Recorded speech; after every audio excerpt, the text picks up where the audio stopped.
ஒரு இஎம்ஐ முடியறதுக்குள்ள இன்னொரு இஎம்ஐ வந்துடும், அந்த இஎம்ஐ முடியறதுக்குள்ள இன்னொரு இஎம்ஐ வந்துடும். உங்களோட அதிகமான ஸ்பெண்டிங்க்கும் அதிகமான இஎம்ஐக்கும் யார் எடுத்த டெசிஷன் காரணம்? இப்ப நடக்கிறதுலாம் நீங்க எடுத்த டிசிஷன்ஸ்னால தான். இஎம்ஐ டிராப்ல ஒரு தடவை உள்ள போய் சிக்கிட்டோம் அப்படின்னா அது ஒரு விசிஎஸ் சைக்கிள்.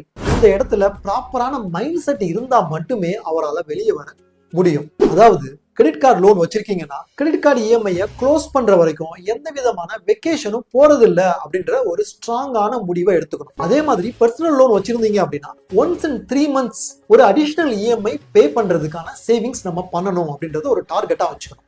அப்படி வச்சுக்கிட்டு அந்த மாதிரி நம்மளால பண்ண முடியலன்னா next month only need based item மட்டும்தான் ஸ்பெண்ட் பண்ணுவேன், வாண்ட் பேஸ்ட் ஐட்டமான அவுட்டிங், தியேட்டர்ஸ், மால் போறது இந்த மாதிரியான செலவுகள் பண்ண மாட்டேன் அப்படின்ற ஒரு ஃபோர்ஸ் வச்சுக்கோங்க. இப்போ என்ன ஆகும் அப்படின்னா நீங்க இந்த மாதிரியான வாண்ட் பேஸ்ட் ஐட்டம் ஸ்பெண்ட் பண்ணாம நம்மளால இருக்க முடியாது.